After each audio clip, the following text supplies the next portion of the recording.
देश के जामिया जैसे प्रतिष्ठित संस्थान मुस्लिम छात्रों के दिमाग में जहर भर रहे हैं। उन्हें जबरन सिखाया जा रहा है कि भारत में मुस्लिमों पर अत्याचार हो रहे हैं और इसका जवाब एग्जाम्पल समेत देने के लिए कहा जाता है। और दूसरी तरफ बांग्लादेश में अल्पसंख्यक हिंदुओं पर लगातार अटैक हो रहे हैं।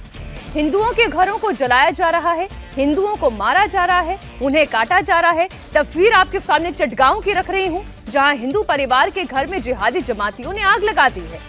जिस वक्त हिंदू परिवार रात को अपने घर में सो रहे थे, तब जिहादियों ने बाहर से दरवाजा बंद करके घर में आग लगा दी ताकि हिंदू परिवार का कोई सदस्य बचकर भाग ना सके। समय रहते हिंदू परिवार की नींद टूटी, लोग दीवार को तोड़कर घर से बाहर भागे, किसी तरह अपनी जान बचाई। और ये कोई पहला वाकया नहीं है, इस मुगालते में आप मत रहिएगा कि ये कोई पहला वाकया है। हिंदुओं पर कहर टूटा है। इससे पहले मेमन सिंह में हिंदू लड़के दीपू दास की हत्या कर दी गई, जिंदा जला दिया गया। सिलहट में हिंदू परिवार की बेरहमी से पिटाई की गई। जनाइदा में गोविंद बिस्वास नाम के हिंदू लड़के की पिटाई की गई। चटगांव में हिंदुओं को जिंदा जलाकर मारने की कोशिश की गई।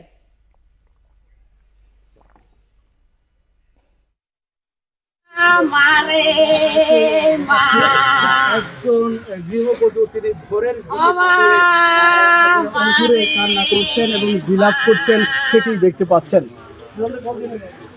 কতটা অসহায়ত্ব বোধ করছেন। जीवन भर की कमाई लगाकर कोई व्यक्ति अपना घर तैयार करता है, सब कुछ तबाह हो चुका है। बांग्लादेश में हिंदुओं पर हो रही हिंसा को लेकर कांग्रेस नेता दिग्विजय सिंह का बड़ा और विवादित बयान सामने आया है। दिग्विजय सिंह को बांग्लादेश में हो रही हिंसा में भारत के एक्शन का रिएक्शन दिखाई दे रहा है।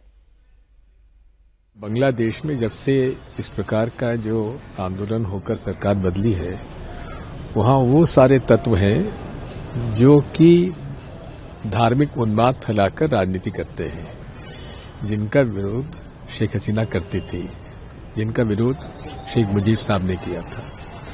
ये जो हालात हमारे देश में हैं, यहाँ वही धर्मांध फैलाने वाले कट्टरपंथी ताकतें जो हैं, जिस प्रकार से अल्पसंख्यक समुदाय के खिलाफ जो कार्रवाई कर रहे हैं, वही रिएक्शन वहां पर उस प्रकार का हो रहा है। अजय जी, दिग्विजय सिंह जी क्या बीमार हो गए हैं?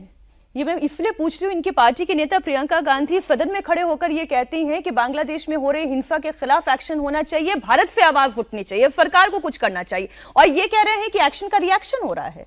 देखिए, ये बहुत ही खराब बयान है, बहुत ही बैड टेस्ट में है, पॉलिटिकली भी बहुत खराब है, सोशली भी बहुत खराब है, और किसी भी स्तर से आप देखिए ये इससे खराब बयान नहीं हो सकता था।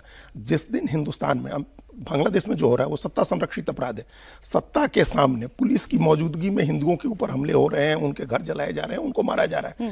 जिस दिन हिंदुस्तान में सत्ता के संरक्षण में मुसलमानों के ऊपर हमले होने लगे, उस दिन तो इस दुनिया के किसी हिस्से में किसी हिंदू पर कोई हमला नहीं होगा। ये बात आप दिग्विजय सिंह को भी समझनी चाहिए, हर आदमी को समझनी चाहिए। जिस दिन हम लोग इसको डेटरेंट बना दें कि अगर बांग्लादेश में एक भी हिंदू के ऊपर हमला हुआ तो यहाँ खैर नहीं है, और जिस दिन सत्ता के संरक्षण में यहाँ भी वैसा ही होने लगे, तो न बांग्लादेश में एक हिंदू असुरक्षित होगा, न पाकिस्तान में एक हिंदू असुरक्षित होगा। हमारे यहाँ सत्ता का चरित्र बुनियादी रूप से सेकुलर है। सत्ता का चरित्र बुनियादी रूप से, आप भी देखिए, आप कोर्ट का चरित्र बुनियादी रूप से सेकुलर है। देखिए, अखलाक की लिंचिंग के मामले में कल ही आया है जो सूरजपुर की कोर्ट का फैसला, कहा कि नहीं मुकदमा चलेगा, आप कैसे उनको बचाया नहीं जा सकता है। तो हमारे यहाँ तो कानून का शासन है, लॉ एंड ऑर्डर है। हमारे यहाँ एक भी घटना होती, आप अपवाद की घटना को दिग्विजय सिंह जैसा व्यक्ति मेन स्ट्रीम बनाने की कोशिश कर रहा है। अटल बिहारी वाजपेयी की एक इंटरव्यू का एक हिस्सा याद आ रहा है, जिसमें उन्होंने ये कहा था कि अगर हमारा देश लोकतांत्रिक है, सेक्युलर है, तो ये हमारे और आपकी वजह से, किसी पॉलिटिकल पार्टी की वजह से नहीं है, क्योंकि हिंदू सेक्युलर है, इसीलिए ये देश सेक्युलर है। पाकिस्तानी नेता की अब एक मैं खबर और इसमें जोड़ दूं, वो भारत को गीदड़ भभकी दे रहे हैं और उसमें बांग्लादेश को शामिल कर रहे हैं। बांग्लादेश और पाकिस्तान को भाई भाई बता रहे हैं, बांग्लादेश के लिए हमेशा खड़ा रहना होगा, ये पाकिस्तान के नेता कह रहे हैं। अब देखें, ये क्यों खबर दिखानी जरूरी है कि ये जो बांग्लादेश में हो रहा है उसमें पाकिस्तान का हाथ है। पाकिस्तान भारत से खार खाया बैठा है, और वही सेंटिमेंट इस वक्त वो बांग्लादेश के अंदर भी पुरजोर तरीके से भरने की कोशिश कर रहा है। एक बयान आपको सुना देते हैं, सिर्फ अवधेशी की राय। अब पाकिस्तान और बांग्लादेश का बचा बचा जो है वो उस्मान हादी है। उस्मान हादी को तो शहीद कर दिया, लेकिन उसकी सोच को शहीद नहीं कर सके। आज मुकम्मल तौर पे भारतीय आजादी जो है उसको रिजेक्ट कर चुकी है बांग्लादेश की अवाम, मुकम्मल तौर पे रिजेक्ट कर चुकी है। और मैं अपने बांग्लादेशी भाई भाइयों को कहना चाहता हूं कि हम आपके साथ खड़े हैं। पाकिस्तानी अवाम पाकिस्तान और पाकिस्तानी अफवाज आपके साथ खड़ी है। अगर कोई माशी दबाव बांग्लादेश पे डालने की कोशिश करेगा या बांग्लादेश की खुद मुख्तारी पे अटैक करने की कोशिश करेगा तो पाकिस्तान की बाशऊर अवाम आपके साथ खड़ी होगी। अब मैं ब्राह्मण साम्राज्य को बड़ा एक क्लियर मैसेज देना चाहता हूं कि अगर अब किसी ने मैली निगाह उठा के बांग्लादेश की तरफ देखा ना तो पाकिस्तानी अवाम, पाकिस्तानी अफवाज और हमारे मिसाइल आपसे दूर नहीं है। अवधेश जी क्या कहें इनके ऊपर? बांग्लादेश में टिक्का खान को कसाई खान कहा गया था। ये जो पाकिस्तान की बात कर रहे हैं 10 से 30 लाख 1971 में केवल हिंदुओं का कत्लेआम तो हुआ नहीं था, 80-90% तो उसमें मुसलमान ही काटे गए थे, मुस्लिम महिलाओं के साथ बलात्कार हुए थे, सारे अत्याचार इस पाकिस्तान ने किया था। लेकिन अगर बांग्लादेश के लोग इसको भूल जाएंगे तो हम क्या कर सकते हैं? पूरी लड़ाई पश्चिम पाकिस्तान, पूर्वी पाकिस्तान में पूर्वी पाकिस्तान के ही लोगों ने शुरू किया, भारत तो उसमें कहीं नहीं था। और ये बात कर रहे हैं, देखिए एक दिग्विजय सिंह और दोनों को मिला के देखिए, एक सामान्य सा एक शेर है कि मुझे तो अपनों ने मारा, गैरों में कहाँ दम था, मेरी कश्ती तो वहाँ डूबी जहाँ पानी कम था।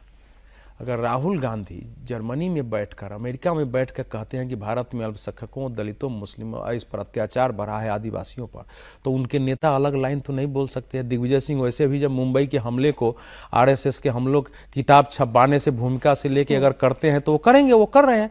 लेकिन आप बताओ कि इसको देश विरोधी स्टेटमेंट इस समय कहा जाएगा कि नहीं कहा जाएगा? देश विरोधी ये पाकिस्तान और बाकी कोट करेगा। बांग्लादेश में देखिए, बांग्लादेश के हिंदुओं के लिए अब एक ही उपाय है जो लंबी मांग थी हिंदू होमलैंड की बांग्लादेश में। आज के न्यूज़ के लिए आंदोलन चले हैं समय समय पर कि हिंदू होमलैंड का जो आंदोलन था उसके पूरा किए बगैर अब मुझे कोई रास्ता दिखाई इस समय नहीं दे रहा है। दूसरा बाकी जिसको लड़ना है लड़े, और ये देश और दुनिया को समझ जाए, और भारत के सेकुलर भी आज भी कि हिंदुओं के लिए, सिखों के लिए भारत के अलावा कोई एक देश नहीं है उनके साथ खड़ा होने वाला। इसलिए यहाँ के नेताओं को भी मुसलमानों के लिए भी अगर सबसे बेहतरीन कोई देश है तो वो भारत है, क्योंकि यहाँ पर असल मायने में सेक्युलरिज्म है।